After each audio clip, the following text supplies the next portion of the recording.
the issue, unquote. Council also wants to make the newly purchased St. Catherine's School profitable and is looking forward to a new agreement with Newport Beach to provide two-thirds of our fresh water from a new well in Fountain Valley to the north. And I'm Janice Murray for news on KXFM. And now, here's Dave. Janice, we have a rather weak Santa Ana that's in play over the next 48 hours, so we're a little bit warmer as we go through the day on this Sunday. Let's call it the early morning clouds, but sunshine dominates a good portion of the day. The beach, 74, the hilltop, 75, and the canyon, 74 degrees. Tonight, partly to mostly clear skies, 59 for the overnight low. It cools down quickly with that setting sun. Then on Monday will be the warmest day of the week, mostly sunny skies, 77 for the high on Monday. Tuesday, Veterans Day, early clouds, then partly sunny, but it's cooler on Tuesday, kind of back to where we should be with 71 degrees. Still watching a very dynamic setup starting to pull itself together in the atmosphere. It's a dual system that will be coming off the Pacific coastline, and it's coming. Really think it's coming, but the focus is on Friday into Saturday, maybe even Sunday. Cloudy, windy, and chilly, and I still think we're going to get a pretty good shot of rain out of this thing, but we have a little ways to go. That's my forecast. I'm meteorologist Dave Murray. Tune in, turn on to KXFM 104.7, Laguna's Community Radio. Hi, I'm Heidi Miller. As a 45-year resident and a 45-year business owner in the downtown district, I kind of have my ear to the ground and my finger on the pulse of businesses here in Laguna Beach. Join me every Thursday at 2 o'clock for the Business Link, an hour of business news and discussion. I'll let you know of recent changes in our business community. Joseph, you openings can be in there. Come on. Look forward to KXFM 104.7. Let's talk business.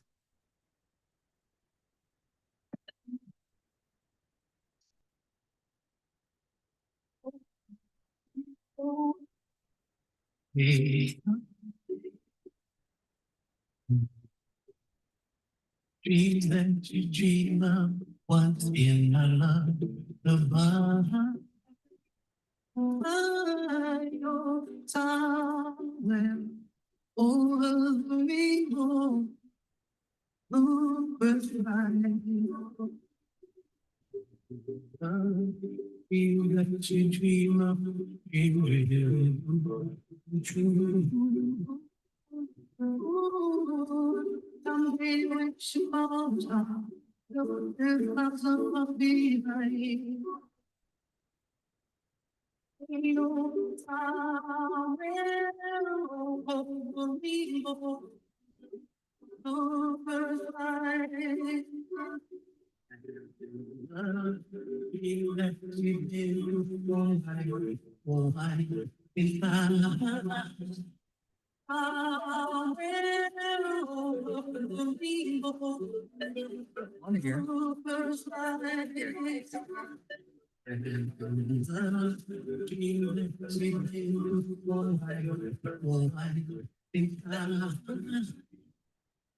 Oh, why can't I? Whoops. We're going to set that down.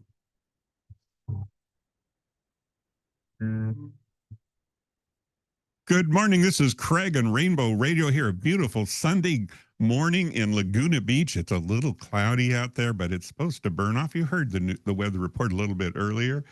I have lots of news. I have a guest this morning, but first, let's talk about what's going on with Laguna Beach Pride here in Laguna Beach. We have a holiday party coming up, and it is on December 14th from 11 a.m. to 2 p.m., and it is a charity fundraiser. As you might know, as late as yesterday, SNAP benefits have been delayed again, and not everyone has a turkey on their table for Thanksgiving or for Christmas. So what Laguna Beach Pride is doing is working with a local charity called the Laguna Pantry, and they provide food, and they are being stretched these last couple of weeks, and the stretching could go on for some time. So what we've done and what we've done in the spirit of the holidays is we're having a fundraiser at Mozambique, and our lovely woman of the century, maybe 2 centuries, she's kind of old, that was be Endora,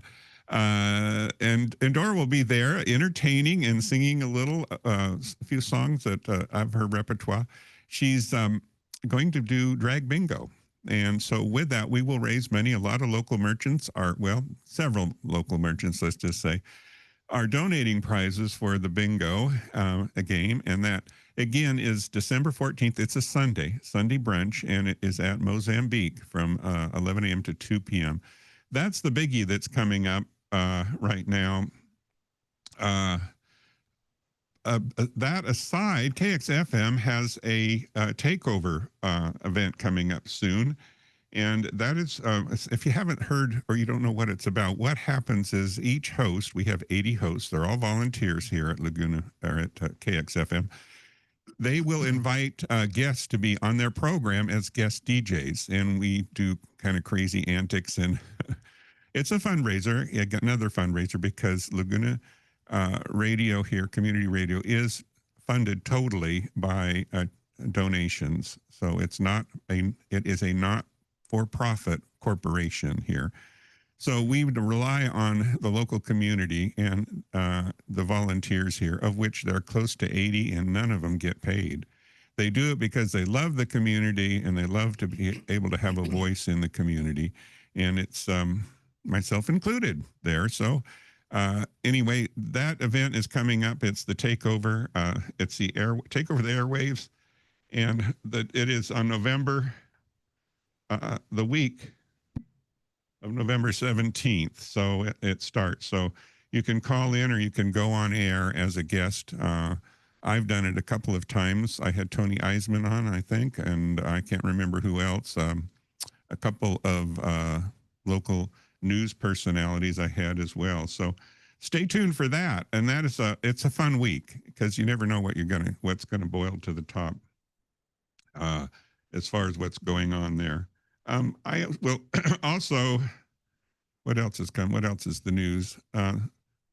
I'll save the rest of the news for later. But if you've received any of our messages this week regarding what's going on today, I have a radio guest here in the studio, and he is here with bated breath, waiting to Stephen Jerome. Say hello, Stephen. Hello, great to be here. And on a special guest appearance, all the way from Wisconsin, where they have lots of cheese and what is that hockey team you follow? The Green Bay Packers. Oh, the Green Bay Packers. Yeah, I think that's the pointy ball. Is that the pointy ball? Yes. Oh, okay. Green Bay Packers. That's the Cheeseheads, I think. You betcha, don't you know? Oh, yeah. So Joe and I are going to guest host he's going to be here just for a little bit, for an hour, and we're going to gang up on Stephen a little bit, and we see if we can do a Barbara Walters and get him to cry a little bit. You know, it's like, no, we're very nice. We'd have a casual conversation. I am so pleased to have Stephen Jerome. Let me tell you a little bit about him. He was born, he is a local Laguna Beach resident. He's a writer, photographer, and a pianist whose creative journey spans from New Zealand to Hollywood and beyond. Stephen captured LA's vibrant art and club scene in the 80s and 90s. We need to know a lot about that. Okay. Traveled the world through his lens, and now shares his latest novel, The London Year, and it will be released. What's the date? On the 15th? A week from today, I believe it is. Oh, okay. So everyone was telling me, Craig, don't have another guest on unless you read their book. But I have an excuse. We're getting ahead of the game here. The book's not out, so I can't read it. So I'll be excused. So we'll have to get all the first news from. Okay. Anyway, I'll give you just a little juicy appetite about the book. It's called A London Year. It's set in the early 1970s. 23-year-old American Terry Gaines arrives unexpectedly in and survives too. London. It was not a part of his life's plan. Knowing no one, and he soon meets two older gay American expats, Carlos and Bert, who have a room to rent along with an instant social life. Boy, that sounds interesting. All true, as far as it goes. So I welcome Stephen. How are you this morning? Oh, very well. Lovely to be in Laguna. I'm actually not a Laguna resident. I'm just down the coast a smidge in San Juan Capistrano. But, it's just Well, we're neighbors then, right? it's a beautiful drive, both Yeah. Here and back. I must Yeah. say. I relish it every Sunday morning when I come in. Oh, I love it down here. I lived in Hollywood and LA for most of my life. Yeah. And after my mother passed, I moved into her place because my brother lived with her, and now I live with my brother. And I'm telling you, every time I go back to LA, which I did just yesterday, as a matter of fact, it's like it's all about cars and driving and more cars, and it's like, oh my God. Yeah. And the weather is a micro climate in San Juan Capistrano that's just ideal. So I'm totally happy down here. Well, Joseph, wouldn't they say the best climate in the world is San Clemente? San Clemente. Yeah. There's no songs about it, maybe. Yeah, there are some. Yeah. So- Oh, it's just great. I forget when I come to the studio and I have my shorts on and a t-shirt, and because I got a face for radio, everyone says. Thank you. So, all of a sudden I'll realize it's November, and it's cold. It should be cold, and you realize you're so blessed with the weather here. We don't appreciate. But enough about the weather. What about you, Stephen? Oh my goodness. Well, I guess let's start with the genesis of the book, which I is was going to say, what provoked you? What lit that little flame for you for this book? well, actually, originally, aside from the life experience, the London Year originally was a novel back 15 years ago. No, it was a play about 15 years ago. I could never produce, but it became the kind of architecture, structural foundation for which what became a novel. And actually, with the novel, I struggled with it several times over a period of, I don't know, 5 or 6 years. Was it your first one? Your first novel? No. This is my fifth novel. Fifth. It's my third published novel, but this is my fifth and latest novel. But I was trying to force it into a way that was a little bit of a whodunit, a little bit of a mystery, perhaps something like that. Okay. And it just wasn't working at all. It just, I couldn't, and I had to put it aside. Then I came back, and this happened a couple of times. And I finally said, oh, to hell with it. I'm going to let the characters dictate where they want to go. And it just opened up the whole story. It freed me up from,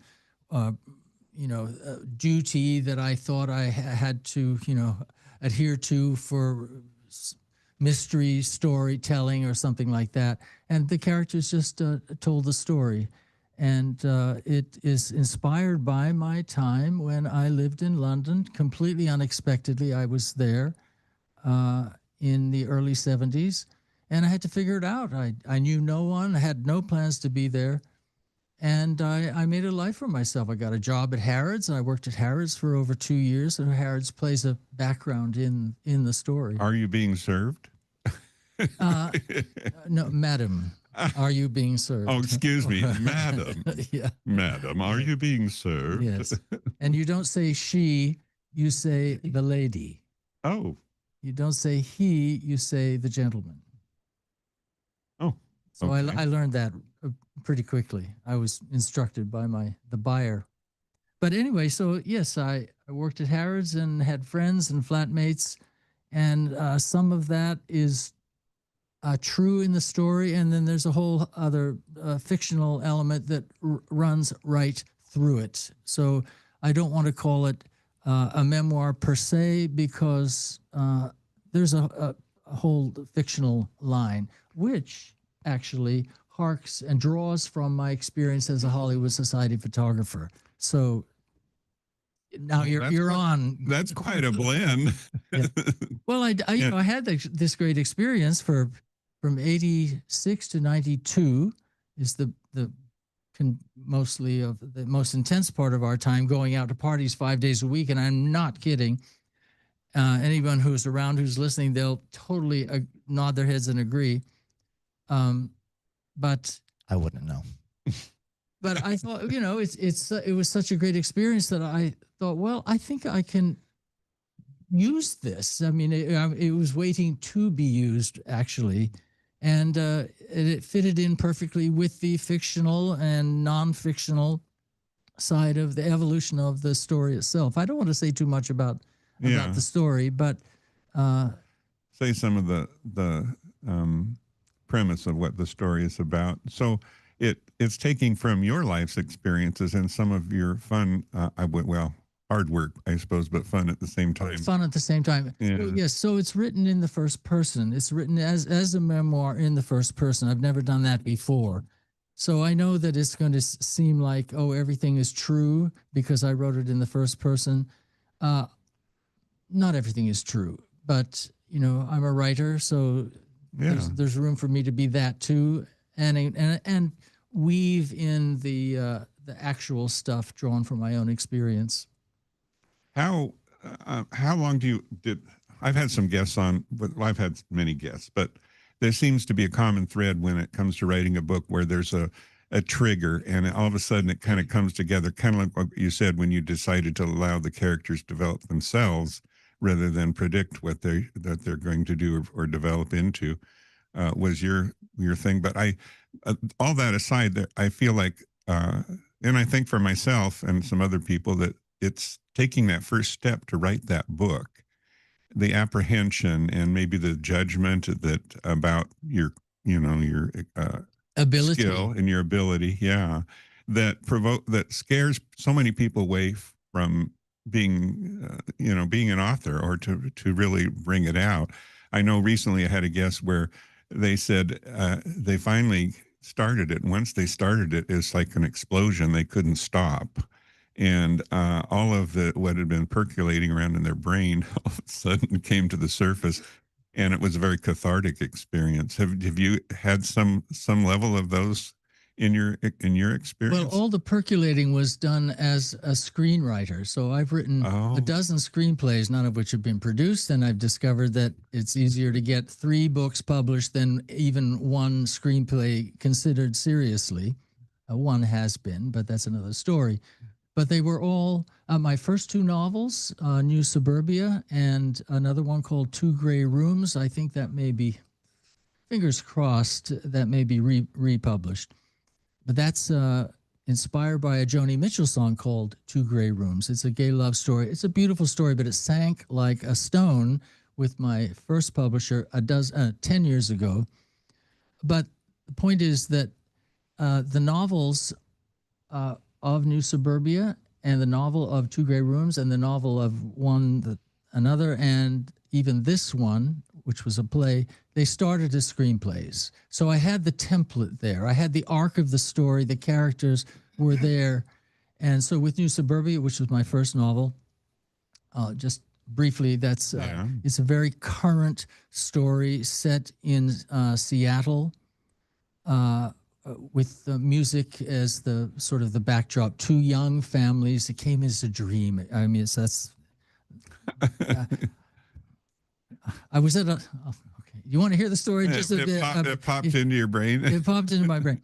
No, I was at a loss of what to do, and I was up in Seattle, and driving back in a hotel room in San Francisco, I had this extremely vivid dream about these 2 young families and how the resolution of the story. That's all. But I went home and immediately started writing the screenplay.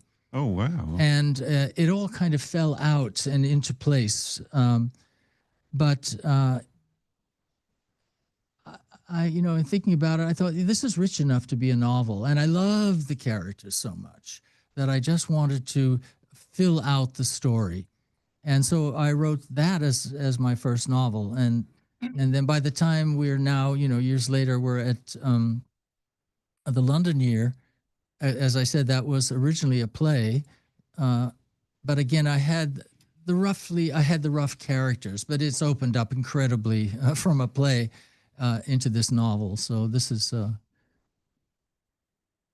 big piece of work as far as I'm concerned. Do you consider yourself like a very disciplined writer? Like, yes. I do 4 hours every day. No yes. matter what. I write 7 days a week. When I'm writing, I'll write 7 days a week. Usually I can squeeze out 3 or maybe 4 hours of focus, but it's 7 days a week. and I write until I finish. And as you were saying about one of your other friends, on a couple of occasions, the work just pours out. It writes itself practically. You can feel it just waiting in the wings to emerge, you know, and Yeah. a bit of a conduit. And Dylan has said this. I think many famous artists have said this. It's just potential is waiting, and it's building up such a potential that it just bursts out into the creative work that Yeah. one does. Well, I think that speaks to the passion that's behind it. Otherwise, it wouldn't self-develop, I guess. Well, you have to stick at it. You have to Yeah. be a writer. I've kept a journal all my life. I've kept a journal for nearly 60 years, volumes in shelves in my house.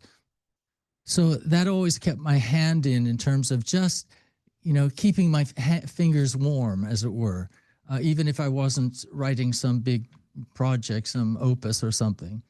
But I've always maintained the writing practice. So when it comes to actually writing for a specific purpose, I'm prepared, I think, as well. Oh, I address some of these issues in the London year as well. So, I mean, I want to go back to our listeners out there that maybe are considering doing something along the same line, and maybe something's been percolating in their brain. And would you have any suggestions or comments with that? Write it out in 2 pages. Write just in like almost bullet points who the characters are. I mean, it's all about this. It's not about the story. It's about the characters because they carry the story. So who are these people that you want to write about? Because if you just want to write about some episode, well, whose episode? Right. You know. Right. That same goes for art. If you do a painting, I think you need to know a little bit about the artist and their motivation, not just the canvas and the oil that's on the canvas. So I always ask at an art gallery, how old is the artist? Because that is often an indication of, even though one piece may seem naive, this guy or woman may have been at it for 60 or 70 years, and what we're seeing is the distillation of that. And so I think the age matters, and I ain't no spring chicken anymore either, but that's okay too. Another aspect of writing that has come up too is, and maybe you can share some of your experience with it. When did you first publish a book? What was your first one? What year? It was 12 years ago. Okay. And Well, that was a New Suburbia with a small publisher in Virginia. JMS Books, as a matter of fact. I've had some writers that have indicated that now like with the movie industry, when everything's become digitized and everything equipment is so much more affordable. You can go to the Sundance, you can create a movie and go to the Sundance Festival or any movie festival and showcase it, and hopefully it gets picked up. But the expenses of that production are a lot less than Paramount or any of the other major studios that put a movie on or develop a movie. That there's a lot more opportunity to get in front of people with technology now that wasn't there. And one of the comments I heard was that there's boutique publishers. Have you had any experience with that, where it's not, you don't have to go to Random House or any of the major publishing lines? Penguin. Or Penguin, yeah. Well, there are a lot of small publishers. I was led a bit astray in trying to find a publisher for this book, The London Year, going for the pay-to-play publishers. And I decided at the end that, it just doesn't feel like you've got a legitimate publisher if you're, paying to get it published. What don't they publish? One asks, wonders. But I searched around. I did, my research and everything, but I wanted a UK publisher because the story is very UK, Brit-centric. Yeah. And the references and things are, very British. So I thought they'd get it sooner than a publisher in LA or New York or something like that. So I, focused there. And the one thing about Spectrum Books, which I really liked in their introduction, was a quote, "We make it very clear that this is not a pay-to-play publisher. we publish real books, and they do everything.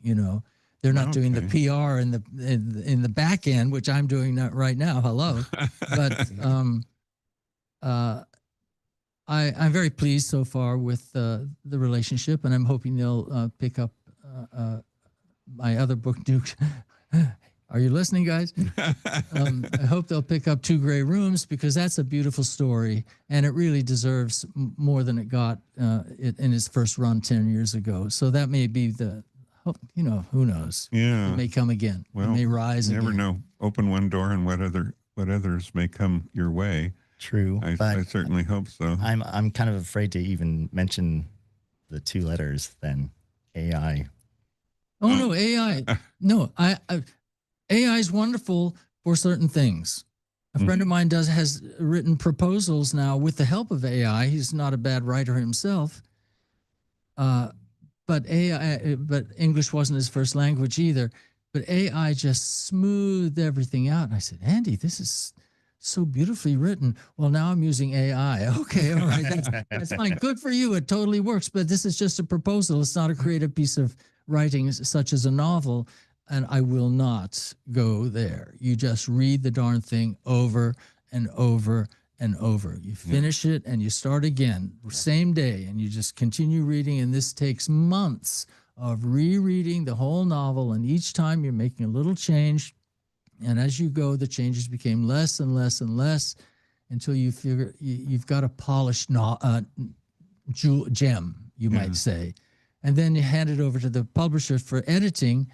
And okay, so my penchant was to over punctuate. So when it came back from the publisher, where from the editing, all the punctuation was put back in. So but you know what? It reads as a better book that way. The breaths of a comma or a semicolon, they make a difference in the smooth ride for the reader. And from start to finish, what was the entire duration of time? Well, I would say I spent 2 solid years almost daily writing. But, the thing had already been written a couple of years ago or more when I was struggling with characters and whatnot. But writing is rewriting. So you get your first idea and you have it all arced out and everything. But all the nuances, they just take time. And that it takes just, for me, a daily dedication to polish that gem, until you feel like, yeah, this is what I want to say. This is how I want to say what I want to say. Yeah. I found AI, when I've used it for marketing and several things, actually summarizing reports, it's great. It takes a 20-page PDF and can summarize it into 1 page. Yeah. And not miss anything, Right. And make it make more sense. So, but I found that it brings things that I would have missed that I wanted to include that they were just I forgot kind of a thing. Mm-hmm. And that's helpful. But the other thing is that AI is only as creative as what you ask it, so it's like garbage in, garbage out. If you ask it specifically questions that pertain to a certain aspect of what you want to say, they'll take it and make some improvements to it. But it's not like I think you're saying it's not everything. It is like a tool, and its value is in how you use that tool. Have you never seen Terminator, Craig? No, I haven't. Skynet. They've talked about AI since '84, and it's coming for us. That's all I'm going to say. Oh, well, I did watch yesterday. I don't know how I got it. 2001: Space Odyssey. I listened to a synopsis of it, and this director guy gave, and it was beautiful. It made sense finally what the monolith was about and what was being said in it. And this is Kubrick explaining this? Yeah. No, it wasn't Kubrick. It was, but they did have a lot of his voice and a lot of what he had to say about it, because he was very protective of what the message was. He wanted it to be buried a little bit, so you had to work to kind of understand it. Well, I never understood what the damn monolith was all about, but it represented. But I love the movie. Yeah, it represented intelligence, and it was foreign intelligence, and it created the it created the first generation of man, but it was knowledge, and so it is present in, there's like three separate segments. As I'm not going to Oh, get please. it right. It's just too But obtuse. it was- No, it's just a big black thing, and it's a mystery, and it's a wonderful in its mystery, and I don't But want the to point be is explained. Hal, the computer that was told that he was made no mistakes, and yet it was flawless, and he wasn't flawless. He was flawed, And I love this. I just love the voice. Open the pod bay door, Hal. Uh-huh. I can't, Dave. I can't do that. I Dave. can't do that, Dave. It's just, but anyway, it is about a AI gone wrong, and that's the relevance, I guess, here. Well, today. I would say if I used AI to write a novel, I had gone wrong. Well, yeah, there you go. It sold your soul. A bit. Yeah. I wanted to just say for the listener that is interested in writing, and I think your advice was brilliant. Write a couple pages of your characters. I think that's a brilliant thing. I never thought of that. And it is the characters that lead the story, right? Think of any story, Dickens, anything. It's the characters you remember. You don't think about what happened in Best of Times, Worst of Times. It's who.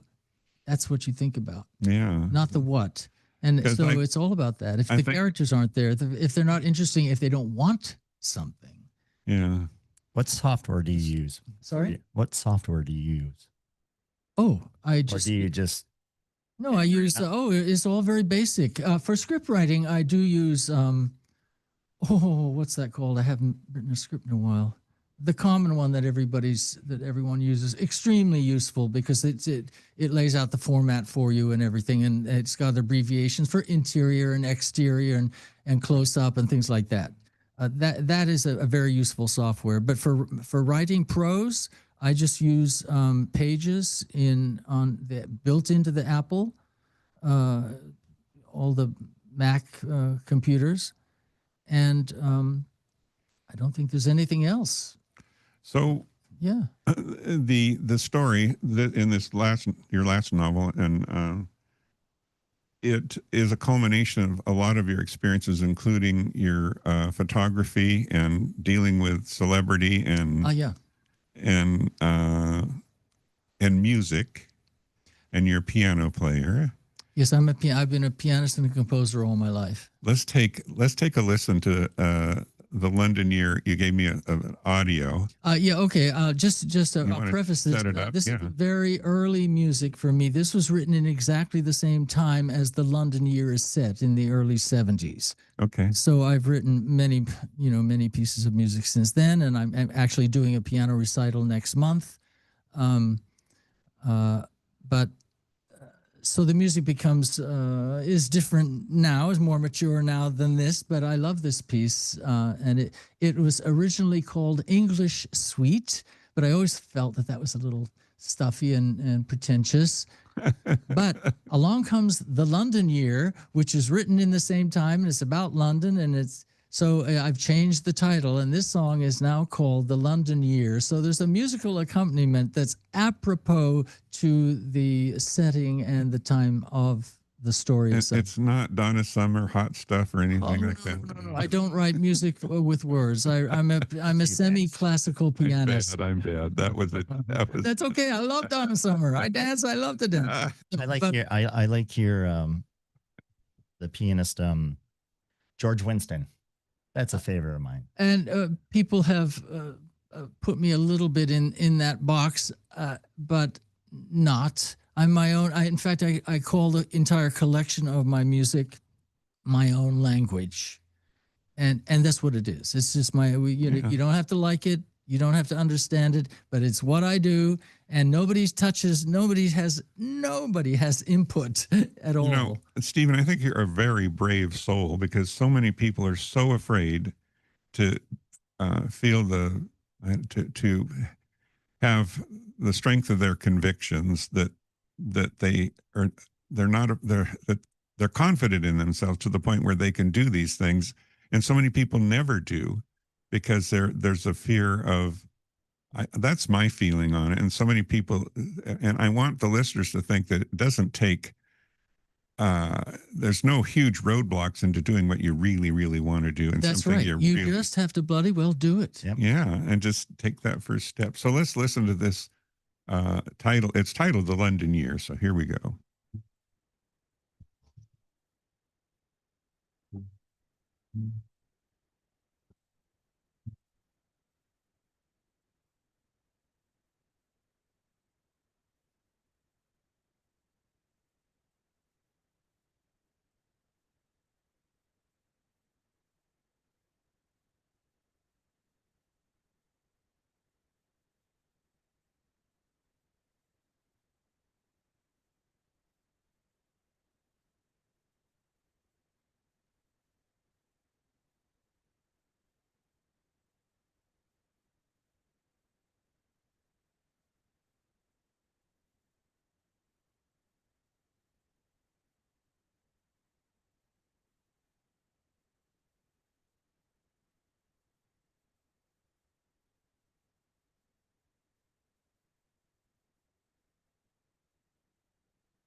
My name is Henry Walker, and I'm a fourth-generation banker and CEO of Farmers and Merchants Bank. When my great-grandparents, Carrie and C.J. Walker, started F&M Bank 118 years ago, they made a pledge to help small businesses and working people achieve the American dream right here in a new land called California. We've been honing that vision ever since through 4 generations of family stewardship. We've worked to create a culture unlike any other bank in the nation, of purpose over profit, of service above self, of partnerships based on trust. We make banking personal. Our latest addition to the F&M family is our beautiful new Laguna Beach branch location at Glen Eyrie and Laguna Ave.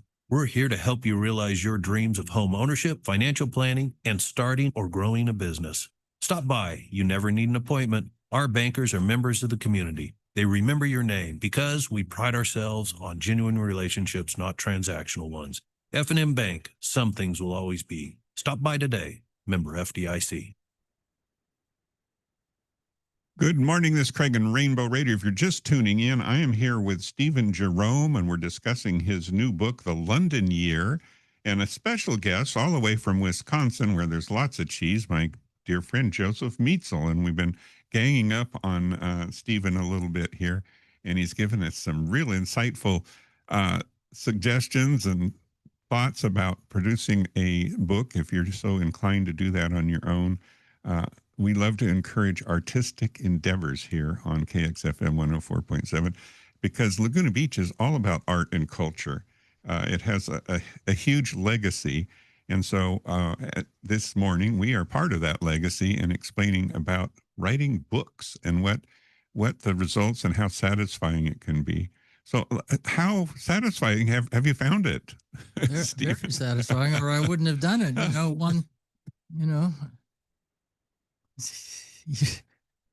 It's who I am as an artist, as a musician, as a writer, and as a photographer. And I've always had 3 creative callings all my life. And as I always say, it's not a path I'd recommend for anybody because, and I'll tell you why, because I mean, it all sounds great at the end of the day, but it takes till that later days to get good at 3 things.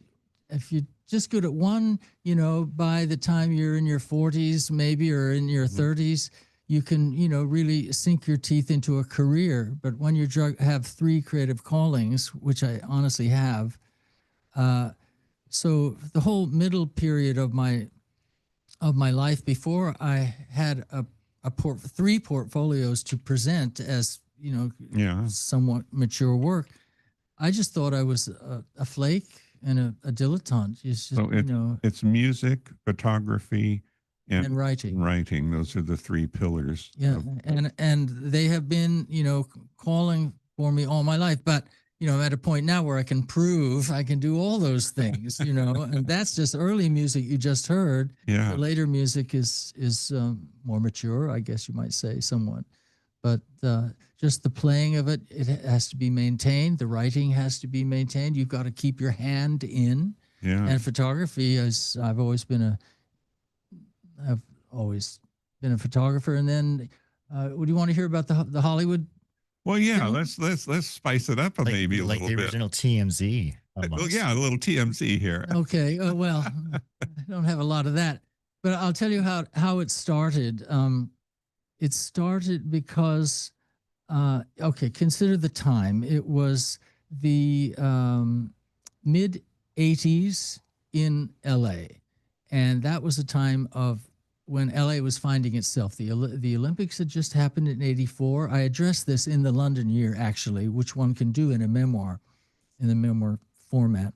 Yeah. But anyway, there was a new nightclub opening in downtown LA. And that was the first time that downtown LA was the thing, because all the socializing was done in Hollywood up until then, in Sunset Strip and up there. Mm-hmm. And suddenly downtown was becoming a thing, and the artists were moving into the lofts, and I moved down there too.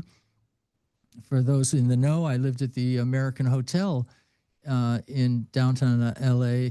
I moved in February of 84, and later that year it was the Olympics. So LA, suddenly there was an influx of the world coming in, and it was the first time really that LA got a sense of it wasn't its own little island, even separate from San Francisco, though we're both in California. LA is its own kind of groove. And anyway, so a new nightclub was started, and my friends were involved in that. And I thought, well, this is a good opportunity to insinuate myself as the house photographer. And I did. And at that same time, there was a new society editor at the Herald Examiner, which is the other paper of record, aside from the LA Times. And he was looking for a new photographer. And I was like right there at the right place at the right time with a club opening. I got all the cool shots of all the right people. And then literally overnight, my pictures were in the paper all the time. And the Herald did 1 or 2 whole pages of a newspaper covered in pictures. Oh. And sometimes sometimes a few times all of them were mine, but sometimes usually most of them were mine. And this went on until the Herald closed, actually. And so then the partying kind of wound down. One reason was because there was no longer a Herald Examiner to publicize the parties, and they would publicize them generously. So caterers went out of work when the newspaper went down, because fewer people were having parties that they knew would be photographed. The LA Times would photograph one photograph a week, and the Herald would do 20 in a day, and they'd do 5 days a week or something. Anyway, so Society page, right? No? Yeah, society pages. So my pictures are everywhere, and it opened doors for me all over town. And so I was able to, I had entree, and I looked good, and I didn't have overburden myself with clunky photography stuff, straps and cameras and stuff. I was, again, this is all referenced in the London Year. Did you get paid per photo, or how did they? For the Times, for the newspapers and magazines, it was per photo, and because I was in a lot of magazines too, fashion style magazines. But the private parties paid, well. So you got, I don't know how much was I charging back then? Maybe $125 an hour plus expenses of lab fees, and if they wanted print, it's real film. It was all, and I shot, of course, it was all film then, and I shot everything in black and white. So that little became my signature. So eventually there'll be a book out of that period from 86 to 92. It's been waiting in the wings for a very long time. Just tons of cool stuff, not just celebrities, but the underground club stuff, which is the really lively, fun stuff, and the kids and the art parties, and those are really cool. And the kids are just, beautiful young kids, and now they're all in their 50s. Oh my God, That happens. So, but the honor for me in that is that I am the keeper of their memories. I was the only guy who was photographing them, these then kids, in having the most fun of their youth, and I got it all. I never saw you at Mickey's. No, I never shot. I never shot in gay bars. There's only one photograph in my entire book that's of Halloween.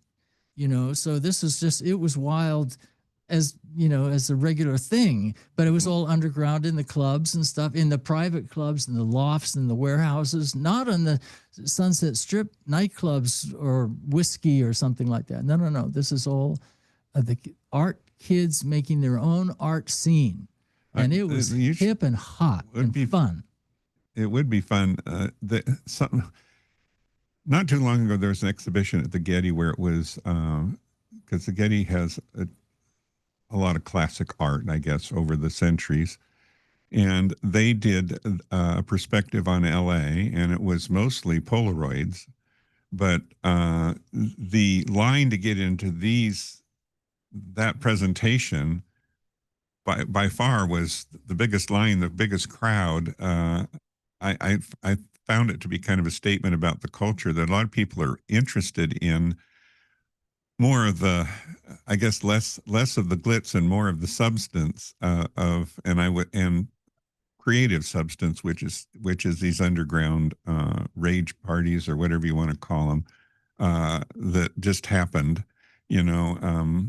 I was fortunate enough to be invited to a couple of them too, and they're there today and gone tomorrow. Some of them are there for a long time, but Vertigo is still around, but that was an underground venue, quasi underground club, even back in the 80s.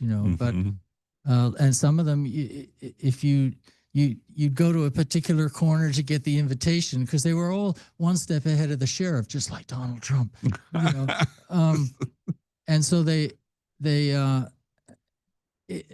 found a niche audience of similar kindred young spirits, and So it was a great groove at the time. But anyway, my pictures are practically the only ones that exist now of all that, and I may even offer the whole collection up to the Getty when I've squeezed the life out of it with a book of my own. But, Yeah, but let's yeah. let's get that out first. But it's all black and white negative. You know, Yeah. I've got a whole big file cabinet full of all of that stuff, and there it waits. You know, but so that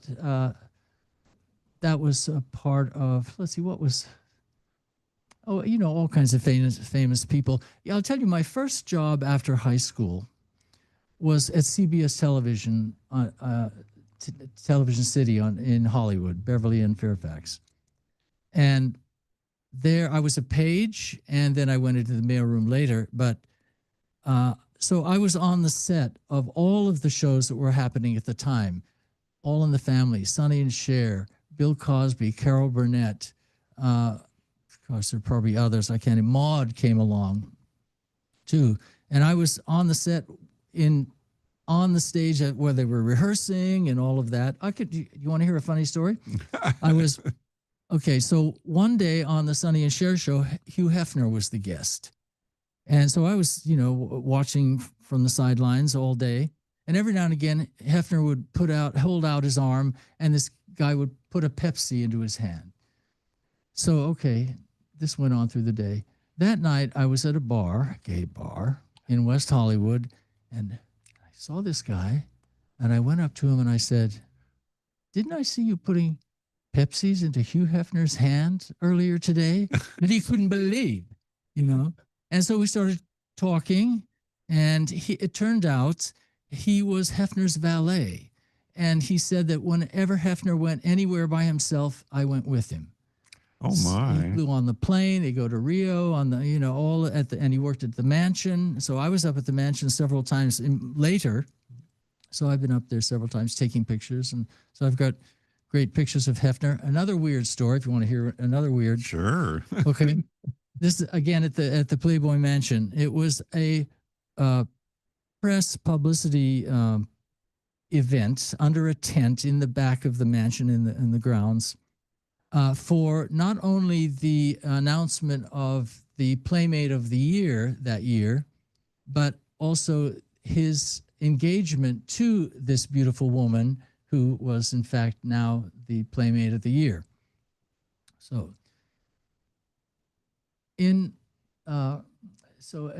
introductions were made and everything, and then Hef showed a video, and there's screens all around the room, and the video was of his future wife, mostly naked, showing all her stuff. And it became so uncomfortable because how are we supposed to feel about this man showing off his wife? Like, yeah, she's hot. Love those tits. You know, are we supposed to say that about his Trophy wife? Yeah, kind of.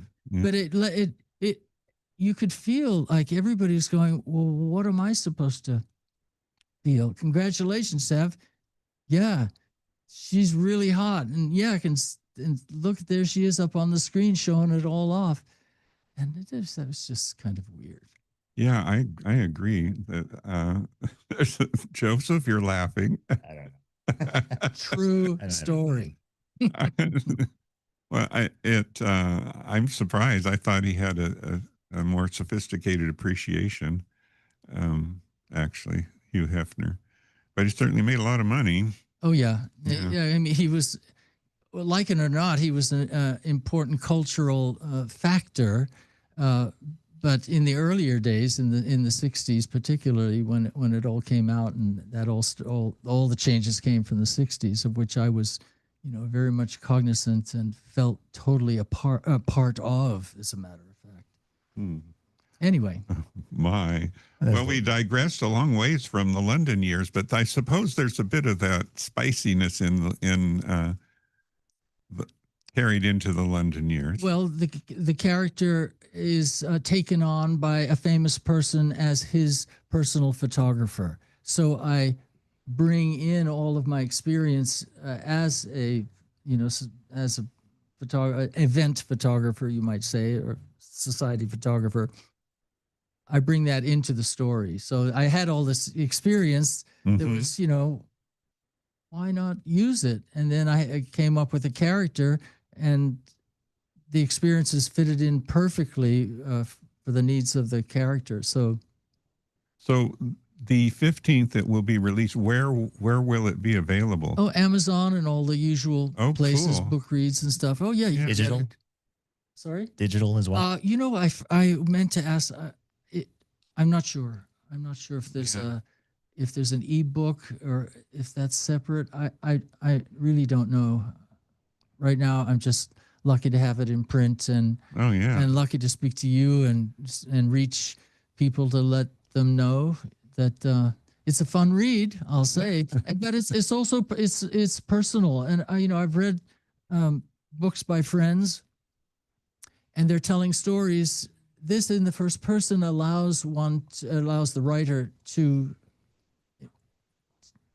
bring in the personal aspect, and so this is a surprisingly personal book as well.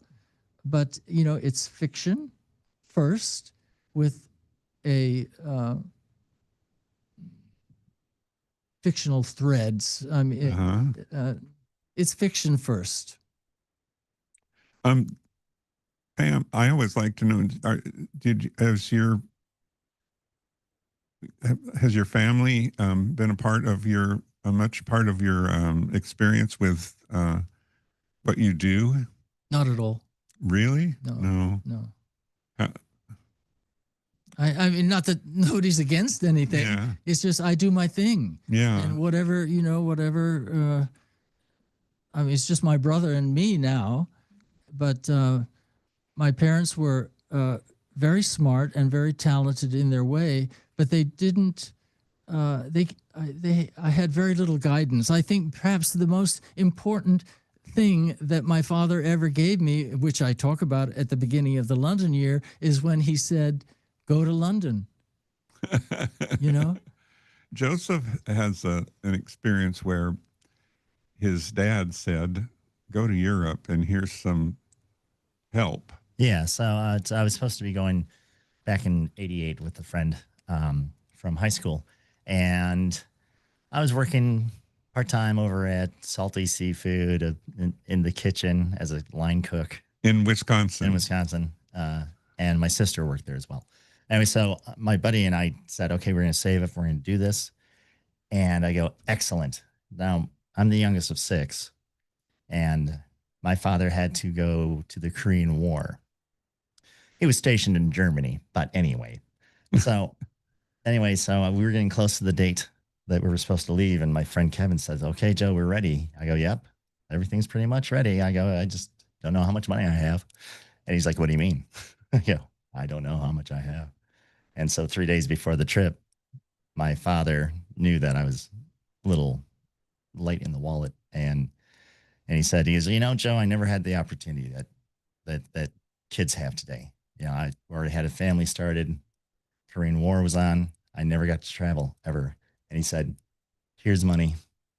Go travel. Get it out of your system. And I never did. Well, Get it. you're still traveling. But he was the main reason why I ever got to get out of Wisconsin. I did 30 plus years here in California, all over the place. And if it wasn't for him getting me out the front door, I would have been in my hometown. Have a profound effect. And sometimes we don't realize it at the moment. I mean, when your dad said go to London, did you think that was like, Well, a revelation? As I talk, the London year opens with the lead character Terry Gaines in communist-occupied Czechoslovakia, where I was, in fact, where I turned 23, as a matter of fact. And I was hoping to get into the Prague Film Academy. And in the end, I wasn't accepted, but I'd had tunnel vision for the past 3 years, thinking that was it. So when I wasn't accepted, I literally didn't know what to do. And I was crying on the phone to my parents in LA. And then, my dad said, go to England, because at that time I was born in New Zealand. Our family was born in New Zealand. And we had stayed resident aliens for 20 years, never becoming citizens. I didn't become a U.S. citizen until 1990, as a matter of fact. We did that as a family. But, you know, it's all the same as anybody else if they couldn't vote. But it did allow, because I was still a member of the Commonwealth officially in my passport, I was able to work in England, and that was the thing. And so you had mentioned the other characters, Bert and Carlos. They were American expats who were working in the underground economy that had no future. Oh, But I had a future, and therein lay some of the inherent conflicts in being just flatmates. You know. well, you want to hear what my dad said? What? He stood on the back porch with my mother next to him, and she was crying. And my younger brother, and I were getting into our old '70 Cadillac with our resumes, and my dad's arms were folded, and he says, "Don't come back till you got a job." Okay. And you never saw him again. Well, I did find a job that he was very proud of, but it was some hard medicine, I have to say. You know, I had, and my younger brother, but At least we had Chucker. yeah, we had Chucker. Yes, my old '70 Cadillac made it all the way down here to Laguna Beach, and the 4th of July in Laguna Beach was the most profound experience I had. In what year? Was 78. Oh, you were right in the thick of it then. Yeah, The yeah. emerging thick of it. Yeah, it was. I had some friends in LA or in Long Beach, and they said if you do anything, they were going to Palm Springs for the 4th of July. So if you do anything, take the PCH down the road to a little community called Laguna Beach. I fell in love with it. And here we are. I never thought, speaking of careers and things we do in our lives, that I would be in a little beach city on a radio program, interviewing the likes of wonderful people like you, and having a dear friend here like my friend Joseph, all the way from, you came all the way to visit me, right? You betcha. You betcha. Yeah. Anyway, so life is can be very profound at times, you know. Oh, yeah. You never know. We all should say it is an adventure, and we should all enjoy the adventure. I think we're at the top of the hour, and we need to take a little station break here, and here we go. We'll be right back on the other side. KXRN LP, Laguna Niguel, Laguna Beach. KXFM on 104.7, KXFMradio.org. Hey there, what's up, Laguna? I'm Janice Murray here with today's community calendar. The Coast Film and Music Festival is on now through November 9th. Throughout Laguna Beach, multi-day passes and single tickets are available. To buy, just go to coastfilmfestival.com. Again, that's coastfilmfestival.com. It will take over downtown with 16 movies and 73 shorts at the Rivian South Coast Theater, the Laguna Beach Cultural Arts Center, the Festival of the Arts, the Promenade on Forest Avenue, and the Hobie Surf Shop. They are stories that inspire hope and bring us together, including Academy Award winners and Pulitzer Prize winners. Directors say you'll feel the spirit of adventure and be energized to make a positive impact. Don't miss it. The Coast Film and Musical Festival, November 1st through the 9th. Like now, guys. And I'm Janice Murray for your community calendar on KXFM. And now, here's Dave. Janice, we have a rather weak Santa Ana that's in play over the next 48 hours, so we're a little bit warmer as we go through the day on this Sunday. Let's call it the early morning clouds, but sunshine dominates a good portion of the day. The beach, 74. The hilltop, 75. And the canyon, 74 degrees. Tonight, partly to mostly clear skies, 59 for the overnight low. It cools down quickly with that setting sun. Then on Monday will be the warmest day of the week. Mostly sunny skies, 77 for the high on Monday. Tuesday, Veterans Day, early clouds, then partly sunny, but it's cooler on Tuesday, kind of back to where we should be with 71 degrees. Still watching a very dynamic setup starting to pull itself together in the atmosphere. It's a dual system that will be coming off the Pacific coastline, and it's coming. I really think it's coming, but the focus is on Friday into Saturday, maybe even Sunday. Cloudy, windy, and chilly, and I still think we're going to get a pretty good shot of rain out of this thing, but we have a little ways to go. That's my forecast. I'm meteorologist Dave Murray. Tune in, turn on to KXFM 1047, Laguna's Community Radio. If you're a big fan of contemporary jazz music, or you just want to hear the music that's influenced some of today's best artists, tune in to Feeling Jazz with your host, Mark Schwartz, Mondays from 5 to 6 p.m.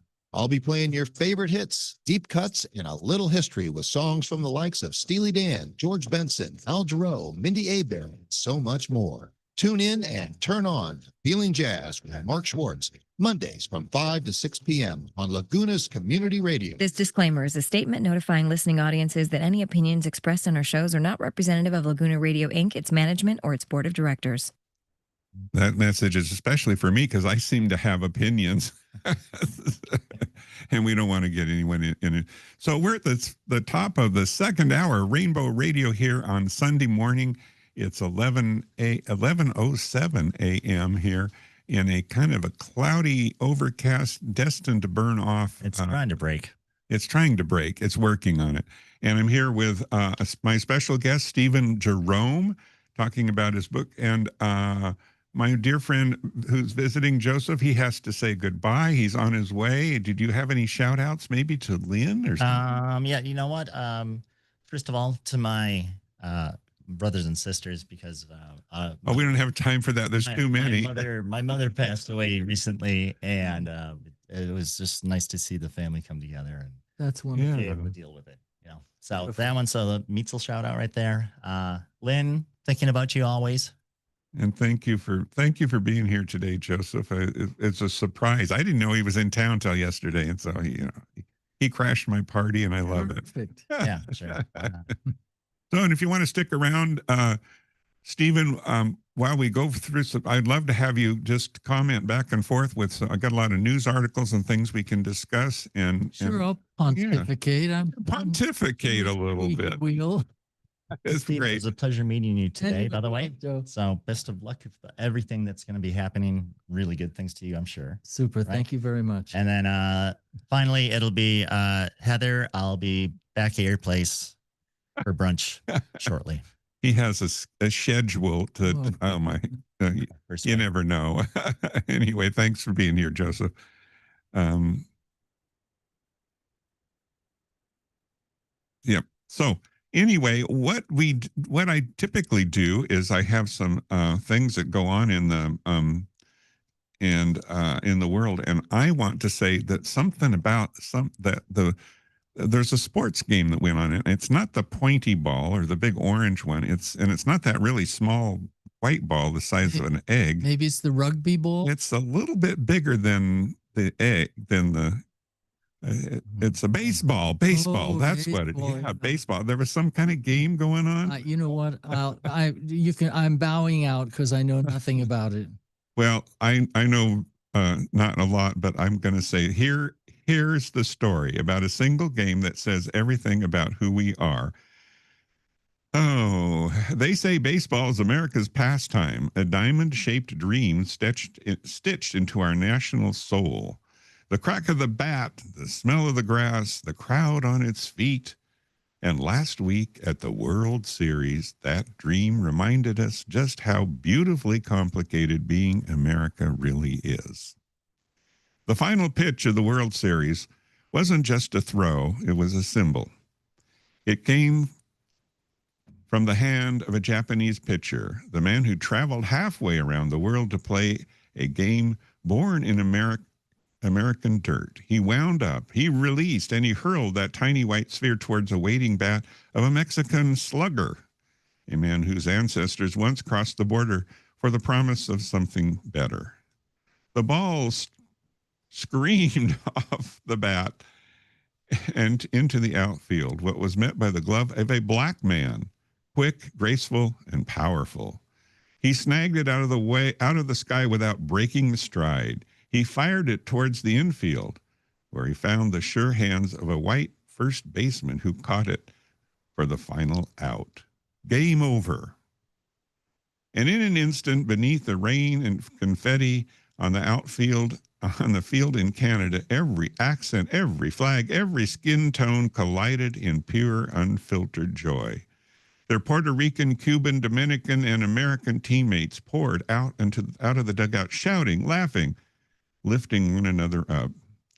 Not as foreigners or competitors, but as brothers united by a game, a moment, and a shared love of country. Not one country, our country, because there's nothing more American than all of us together, the dreamers, the immigrants, the descendants of those who came here hoping for one fair pitch and one good swing in life. And yet, sometimes along the line, some of us started to forget that. We began to guard gates instead of open arms, to measure worth by birthplace instead of heart. But on that diamond, in that instant, the world saw who we really are when we're at our best. A patchwork of stories stitched like the seams of a baseball spinning through and towards some magical space. The final play wasn't just the end of the game. It was a love letter to the American experiment itself. A Japanese pitcher, a Mexican batter, a black fielder, a white first baseman, and teammates from across America celebrating in Canada. Only in baseball, only in America. How about that? So I mean, when you realize it, I mean, we all watch the game, but I don't think these nuances, you catch all the nuances of what it really is. And I do think it is a strong and powerful message about inclusion, you know. I think of, I remember baseball as a kid and the voice of Vin Scully, who was the voice of summer in my youth, you know, but it was as white as Donna Reed, you know, in those days. Yeah. And now it's just become a kaleidoscope of cultures and well, money, who can buy the best, you know. Yeah. And America's great at that. Yeah. So I think that was a message that needed to be said. I remember and my uncle all summer long he'd have the baseball game going, the Giants, probably at Candlestick Park, I suppose. But he'd work in his garden and he'd have the portable radio out there all day long with listening to the game. Well, as long as the game went on. So yeah, I'm going to take a short song break here, and we'll be right back with Stephen, and we got some more news to share with everyone.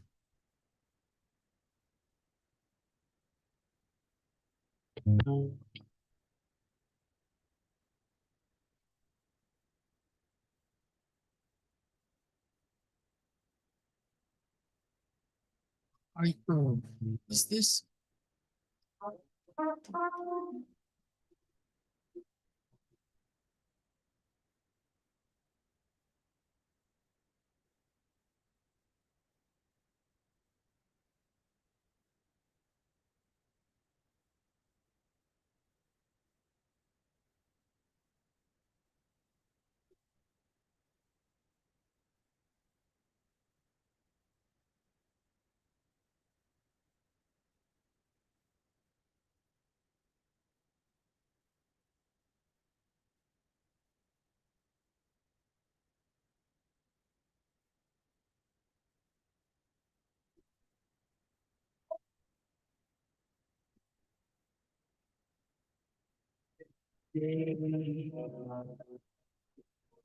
If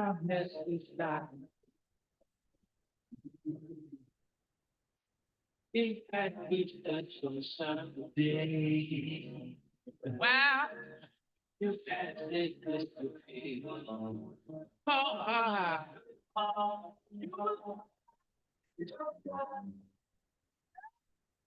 You go way down in your heart and soul.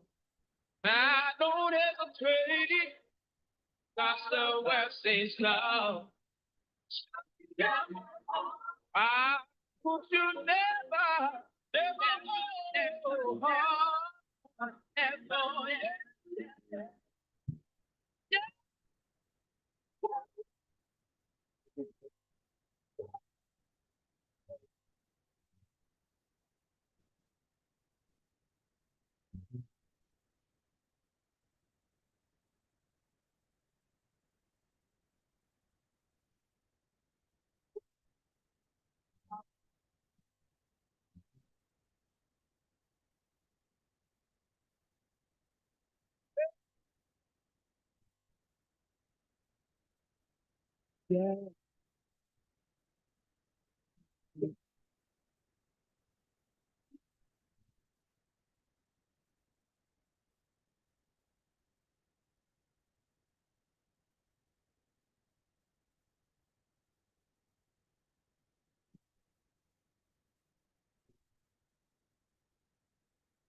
Oh, Earth, Wind, and Fire and the Way of the World. And oh, I forget.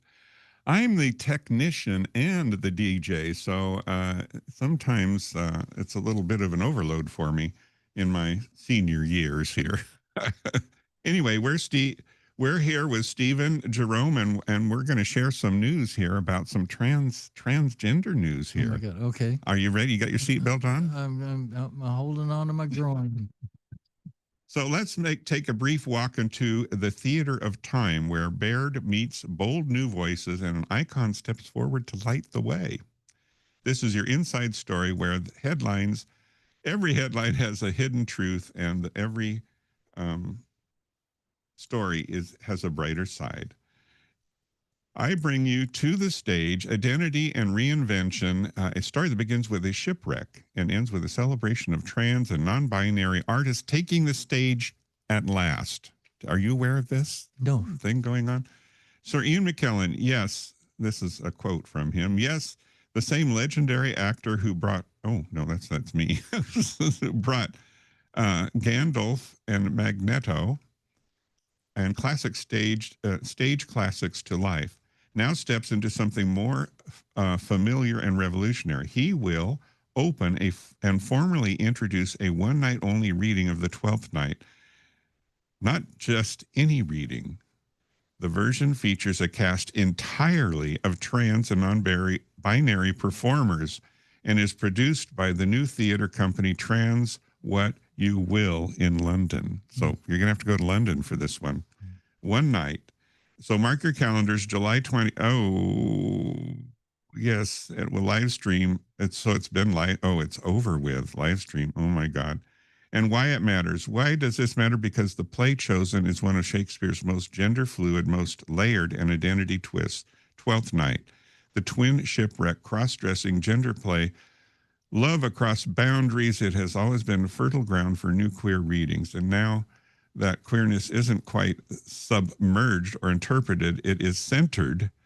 Trans and non-binary actors occupy the roles, and the story reclaimed through their lives experiences. Ian McKellen himself said 12th Night is perhaps the funniest and most moving Shakespeare plays, achieved through the complexity of gender and sexuality to its from first to last. It is time when trans rights and representation are under attack. So he seemed like he was with someone else and he did this event.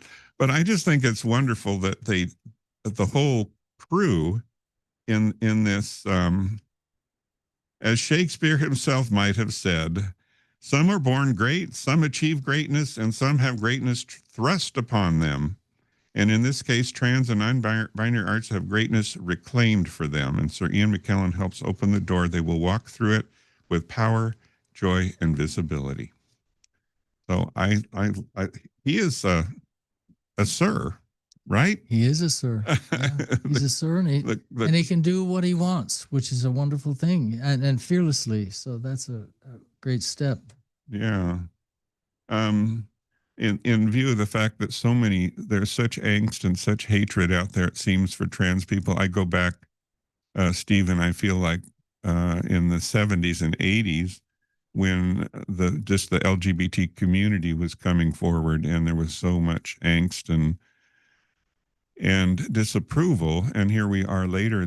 We're just so much a part of the culture and much more accepted. There are certainly circumstances and events that take us back momentarily, but I feel that the same can be said of the trans people now, going through what they're going through. And I think you may recall recently, even the trans people coming into the U.S. have to declare their sex at birth, so they may be fully functional as a female or a male with trans surgeries, and well, not fully functional, but fully a new person. And yet they have to identify, even though they look like a female and look very feminine, as a male, because that's what on their passport. Well, times are changing. My friend Michael in Vancouver, who's worked in movies for a long time, behind the, not as an actor, but as a crew member on lots of TV shows and movies that shoot up in Vancouver. He said more and more the young PAs that are coming in at the bottom rung of movie making, more and more of them are surprisingly gender fluid. And so it's not just about the individuals, it's more of an emerging cultural thing that's slowly folding in. So, what we considered normal or black and white is now, well, dare I say it, rainbow. Oh yeah, please. Here we are, Rainbow Radio. Yeah. So it's unstoppable. So the attempts to squelch it all, it's just ridiculous. They're holding on to old ideas, which are not bad ideas, but they're not timely anymore. And so, one should just adapt to the new flow of things, because it ain't going away. No. I think that this hatred and this disgust that seems to be tossed by in some very unkind ways about is they're uninformed. I don't know how else to say. Deeply, Yeah, I think primarily they're just. I mean, how many people encounter trans people on the scale of the whole country? Very few. Yeah. So they're just getting the boogeyman stories and the outrage and all of that without. I was at a dinner party a few years ago. I was talking half the evening with this great gal. She was a jazz clarinetist and quite well known, apparently. And at the end of the evening, at one point, she said, "Well, I'm transgender," and I was completely floored. I had no idea. So, for her personal story, she'd perfectly integrated herself, and she didn't need to identify one way or another. It came up in our conversation in the intimacy of a dinner party. Yeah. But,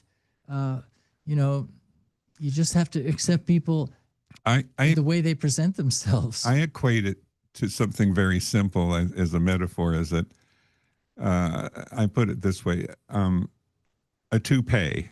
A man wears a toupee, and when often people think of toupees, well, No, they don't. they can see they see him and they think, oh, that's Yeah. awful, and all of them are awful. They have no idea the number of people that they don't realize that it's a toupee, Yeah.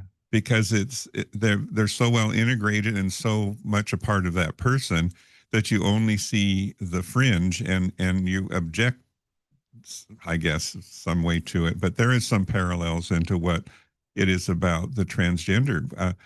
They've been there all along. You just don't know. And these people being true to themselves and in a way that is very positive and makes them feel whole again, or whole for the first time, is it's a misunderstanding about what's out there. And yet it's been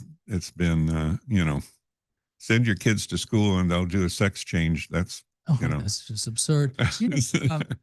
I think many people have forgotten it, but I don't know, maybe it was in the 80s sometime. Barbara Walters did a whole episode on the phenomenon of children growing, young kids coming up, and suddenly the kids are telling their parents, I don't feel comfortable in these clothes. I don't want to, I'm not, basically they were saying, I'm not happy being a girl if they were a girl, or a boy if they were a boy.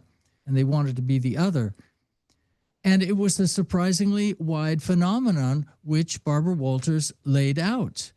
That show has died, and it's really too bad. They should bring that show back, because this is not some weird, this is a phenomenon that happens. It's just, not everyone, of course, but there are some kids who just are not comfortable in their own skin, and that's the way it is. And they're freed up when their parents give them their freedom. Yeah. And yet there's so many people that want to dictate that. Oh, well, don't get into it. Yeah, we can't get into it. Yeah, but religion will just, twist everything. Yeah. Can. In not such a healthy way. Well, I do have some news here that is kind of on this topic of rights. The Supreme Court of the United States weighs whether to revisit the landmark marriage equality ruling that was on Thursday. And a petition from Kim Davis, a former Kentucky county clerk who refused to issue marriage license. It was awful. Oh, I know. And I saw somewhere on Facebook but I'd love to do a makeover for her. Yeah, really. Yeah, Margaret Taylor Greene. Has asked the court to overturn the Obergefell and Hodges, the 2015 decision that guaranteed nationwide same-sex marriage rights. Legal analysts say that it's a long shot, but the very fact that the request is on the table sends a warning flare. It certainly does. Yeah. In California, when gay marriage was legalized here, it was very interesting to watch that process, because the judge gave those who were against it every opportunity to make their argument, and they were about to pass it, and then they pleaded, well, we need to. So the judge, all right, I'll give you 2 more weeks. So he gave them 2 more weeks to come up with their arguments against gay marriage. And the bottom line, when they made their argument, was it boiled down to literally, we don't like it. Right. There were no damages. No. They had to verify that someone suffered. Yeah. Yeah. We don't like it. And they couldn't verify it. They tried. Yeah. There was no quantifiable information. And then they said, we don't like it. Yeah. Wow. But quite a defense.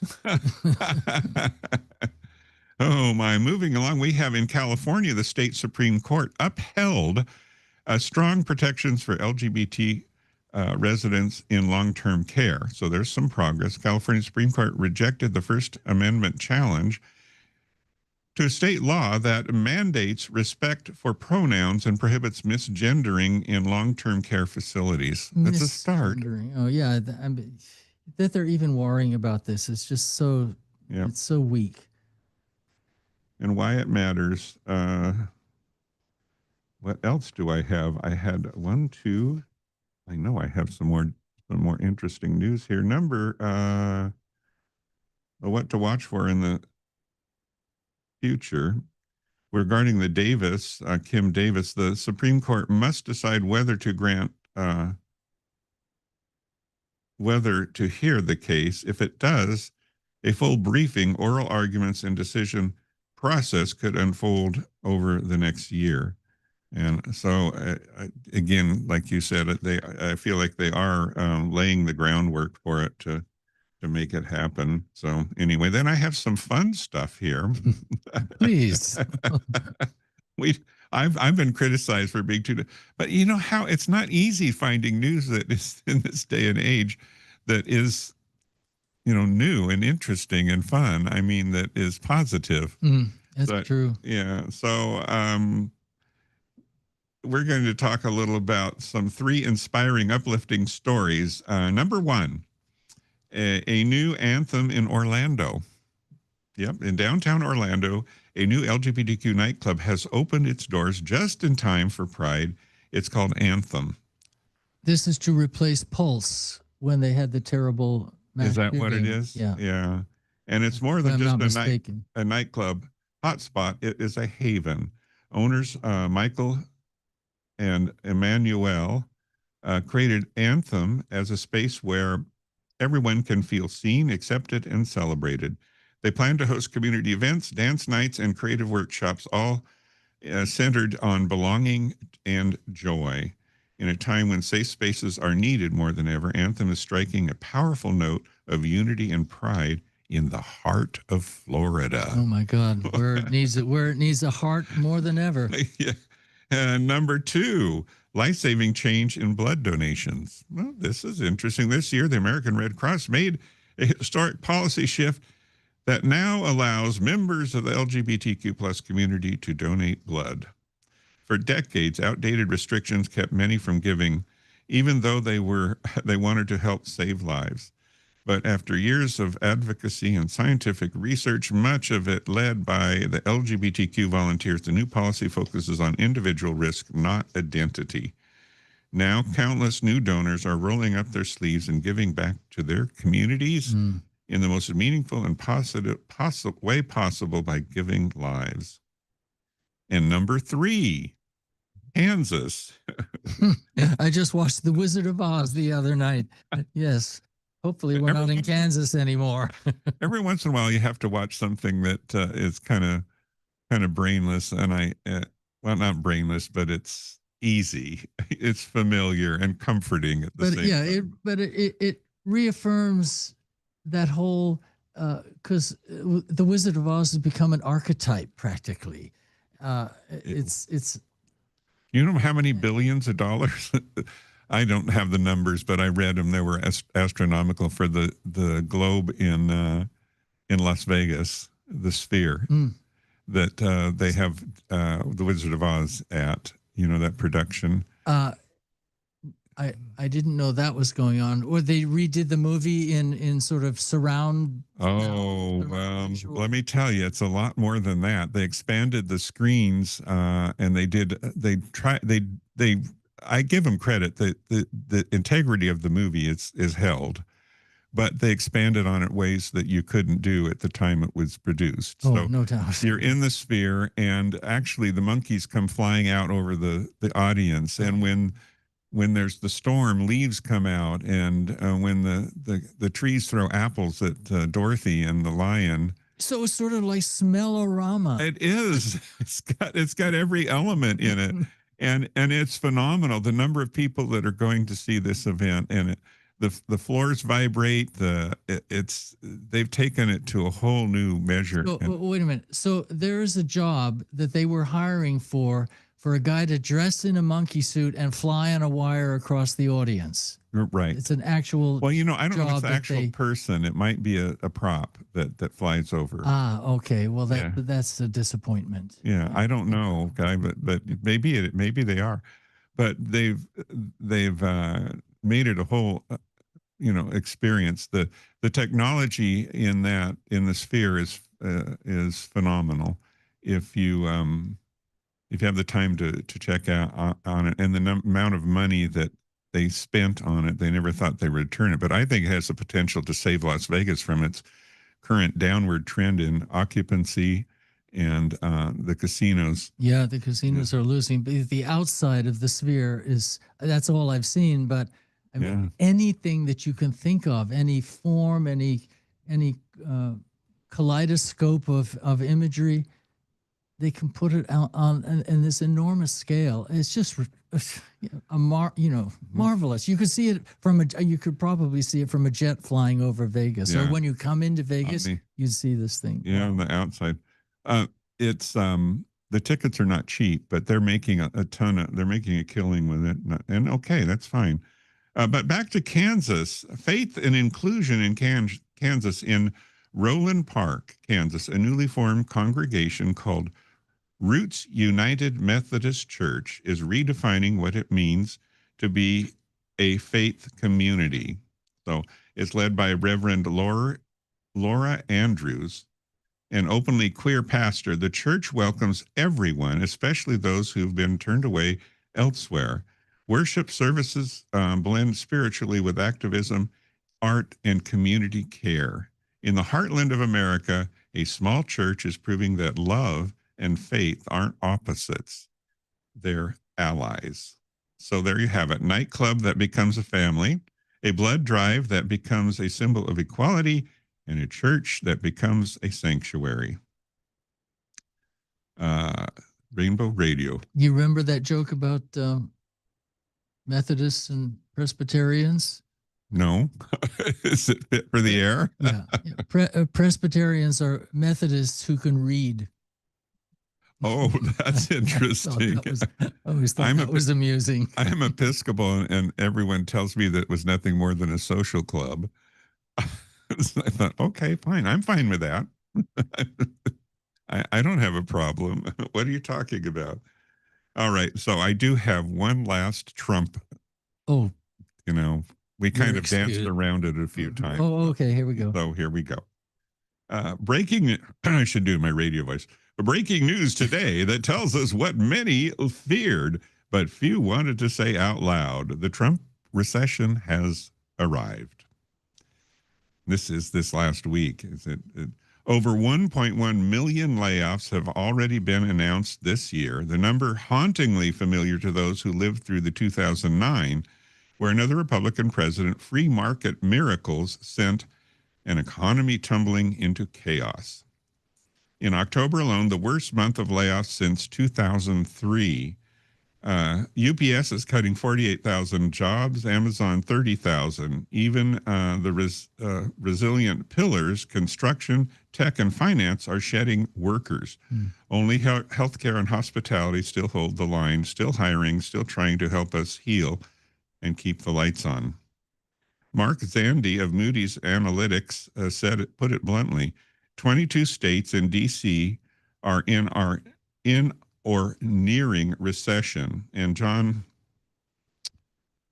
Challenger, a man whose company has been counting pink slips for decades, said it plainly, we're entering new territory. But then again, maybe we've seen this map before. Trade wars that close more doors than they open. Tariffs that make yesterday's bread cost tomorrow's paycheck. I just find that one hard to bread. Clever. Okay. And the great American experiment in its self-inflicted wounds, cutting public servants, shuttering opportunities, and calling it freedom. It's almost poetic how the Democrats have handed a broom and dustpan after Republicans host another economic bonfire. Reagan to Clinton, Bush to Obama, Trump to, well, we'll see who is coming up next, right? Maybe Pete Buttigieg. Huh? Maybe he'll be a force of nature in the long term. He's just super. See, I did a segment last week on the new prime minister in the Netherlands, And there's so many parallels between him and Pete with their experience. And what he did there was like the new mayor of New York. I mean, he turned a very far right coalition that had a real stronghold in all the seats in their parliament totally on its head. And he it was a narrow margin, but he did it, and he did it. They expected him to be 5-10% of the vote, and he went all the way to where he was just over the edge and became prime minister. It's a wonderful story. Yeah. And his husband is a soccer player, and they're going to get married this summer, or next summer, I mean. So that's what's going on. Let's see. But here's where the story changes, because we're still here. Americans always are. We don't stop believing in a better day. And when the bills are due and the headlines are grim, somewhere tonight, a laid-off worker is updating his resume. Somewhere else, a nurse is finishing a double shift, and somewhere in a small business is daring to open the doors again, whispering, "Not this time, not me." That's what keeps this nation moving. Not politicians, but people. Not the noise of fear, but the quiet rhythm of resilience. Because no matter who breaks it, we will fix it. So, But this is not just an American thing. This is happening worldwide, in countries that never reached our headlines. But we're in the midst right now, in the midst of a shift in our way of being as humans on the planet. And I don't know how.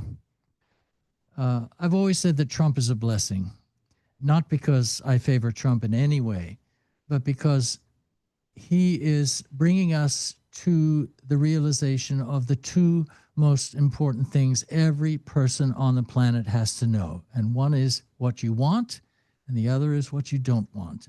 And Trump is a beautiful example of what we don't want. And in fact, if they got everything they said they want, if they got it all, we'd be living in a world where we would say, this is not how we want to live. It's quite simple. Stephen, thank you for pointing out that it's not just the U.S. It is a global thing, because I think we lose that perspective so easily.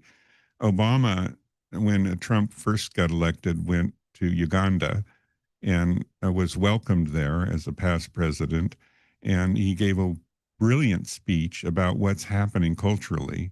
And he identified that Trump is not he may be the head of the beast, but he's not the body. And that this is happening. And it's something we need to take care of. And I do think that speaking of Pete Buttigieg, his attitude is that the Democrats got a lot of things wrong. And to think that if we move forward, it's going to be a step of not making changes, but trying to bring it back to where we were to stabilize things that we think are important. But we need to step forward with a whole new attitude about saving those freedoms and implementing fairness and inclusion in a way that works with the new generation. And I think that is a really good message. And I do think that what's happening now has caused us to shake up a lot of things that we need to think about and make them better. Yeah, retool. We have to retool. Retool. I like that. A lot of things. I think our Constitution has to be completely rethought into a new era. It was designed for that, and legislature can do that. I mean, yeah, but when money is holding all the controls, it's really a tough one. But I think it's interesting too. You might hear a lot of talk about the young people feeling so entitled, and they're just sort of oblivious to all except what they want.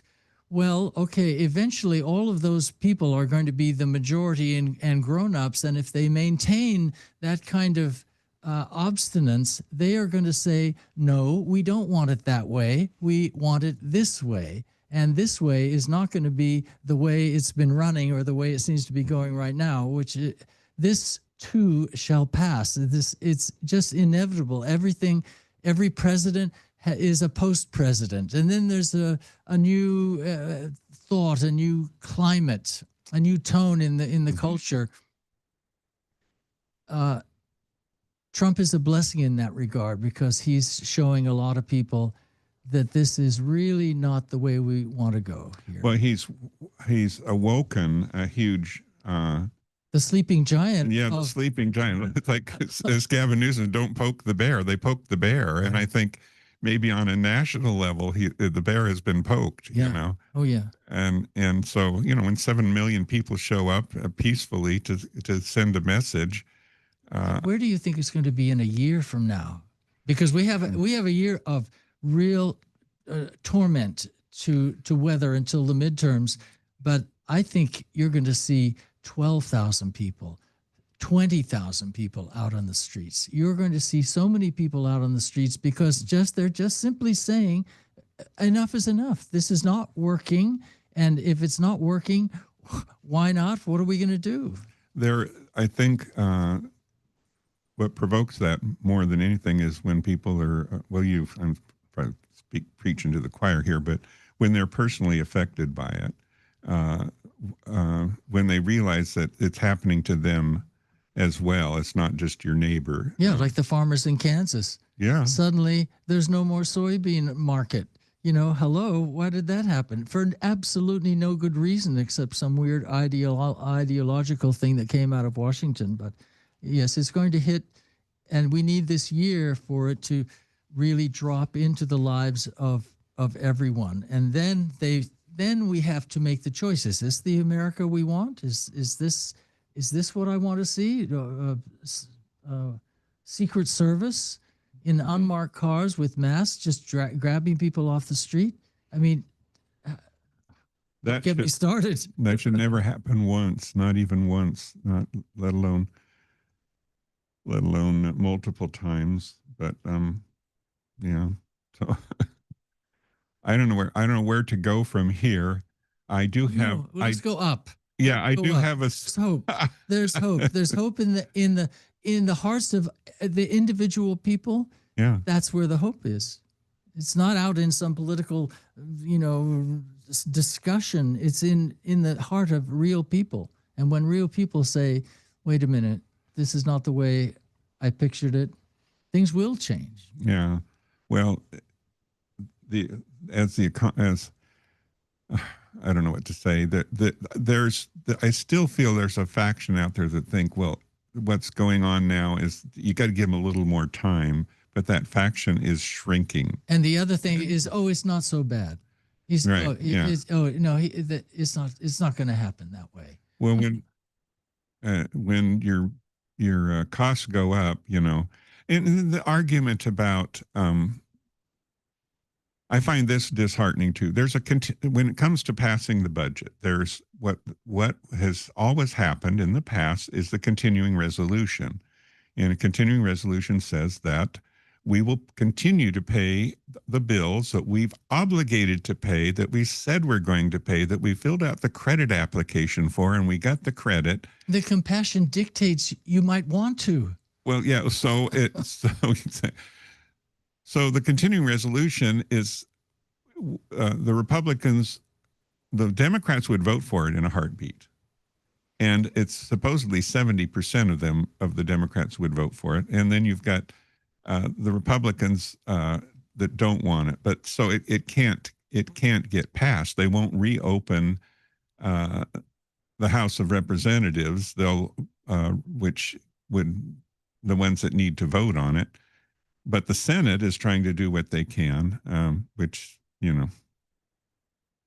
Anyway, there's also what is on the table with opening the budget from the House of Representatives, which is Mike Johnson, is that they have a new bill, and the new bill throws out Obamacare. It throws out all kinds of stuff. It rewrites all sorts of things that we typically, in a real system, In a compassionate, or Have it- somewhat compassionate system. well, we have a debate on. We find compromise, we adopt rules, we change things, and that's what it's been about for almost 250 years. Mm. You have a vote. It goes through Congress, and both houses of Congress decide these things. But there's one party that has control over one part of legislature, which is House of Representatives, and they're holding everyone hostage, saying, we're not going to do this unless you adopt our new bills. It's not a continuing resolution, and there's a big difference.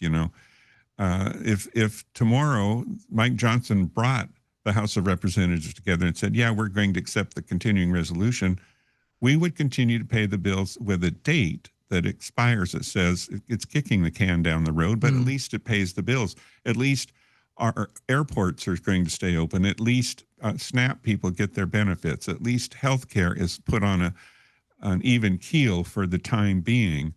And I will say this, it's been someone said 17, but I think 15 years is more accurate, that they've been assailing Obamacare, and no one has come up with a alternative to it. So if they think they want to pull it away, what is going to replace it? The concept of a plan. That's what's going to replace it. Well, we have a concept of a plan. Give me a break. Well, yeah, that was in the debate, wasn't it, between Kamala and Trump. We have a concept. Yeah, and she just laughed out loud. They're eating the dogs. They're eating the. Do you have that recording of that guy? Yeah, I mean, you should play that. It's so timely and fun. Oh my goodness. I do have a few of them. He did a live, there's a video of him on stage, and the whole audience in the theater are singing. They're eating the dogs. Bow wow. Oh no, I eating missed the that cats. It's when you see the whole audience singing along, it's just too hilarious. Yeah, a lot of stuff. We just have a couple minutes left here, and I'm going to wrap it up. If you've just tuned in, I have had Stephen has been here Stephen Jerome has been here for my 2 hours, and I appreciate the company, Stephen. Oh, my pleasure. Sometimes I'm not talking to anyone but my listeners, and believe me, I love my listeners, but I don't hear any response. So it's always nice to have that response. He has a new book out, and if you are so inclined, it will be out on the 15th, available in most locations, including Amazon and I suppose Apple. What is their equivalent? They have Apple Books. Apple Books is that, and it'll be on Book Reads. I'm not sure about the e-book or the digital version of it. Right. I don't know exactly. The book is entitled The London Year. But it's called The London Year. And I'm Stephen Jerome. It should be juicy a little bit and a little introspective. And I'm going to be actually a quick note. I'm going to be reading the entire novel in 3-minute bites. It's a months long project, which I'm going to start with the release of the book. I've already started queuing up segments. So you'll be the self-narrated. Yeah, I'm going to read them in my garden on camera. So you can come and visit my garden. And I'm going to, it's only 3 minutes, so you're not going to be bored. And it's going to be on YouTube, Facebook, and Instagram. And this is going to go on, but I can't read the juicy parts, but that's okay too, Did you import the garden philosophy from the UK? No, I inherited an empty patio and needed a place to hide myself. And so I've created this beautiful garden, and I thought, well, I can do the recording right here. I'm in most comfortable place. I think that's wonderful. The British love their gardens, and my dear friend Lynn, that's the first thing I went to visit her in Reading, and the first place we went was to the garden. Oh yeah, well, let's go sit in the garden. All my friends, that's where we sit. When I have my friends over, we sit in my garden. Yeah. It's That's just great. lovely. You can't do that everywhere in the U.S., but in Laguna Beach or San Juan Capistrano or San Clemente, I feel blessed. you got it here. We are indeed blessed. Well, means we're out of time. I will be back next Sunday with more news and interesting goings on. And I dearly thank Stephen and my friend Joseph, who was here earlier. And I don't know, any shout outs, any last words? Yeah, I'd like to say hi to all my friends and neighbors in San Juan Capistrano and to my friends in Saigon. Oh my gosh, Yes. around the world. Well, Around we the are world. omnipresent and we are around the world. I'm going to take it out with the song What a Difference a Day Made by Jamie Cullum. And we'll be back next week. Again, thanks for tuning in. I love you. I love you for being here and listening to my little program broadcast from KXFM 104.7 right here in Laguna Beach. Laguna Beach. Laguna Beach. Thank you very much.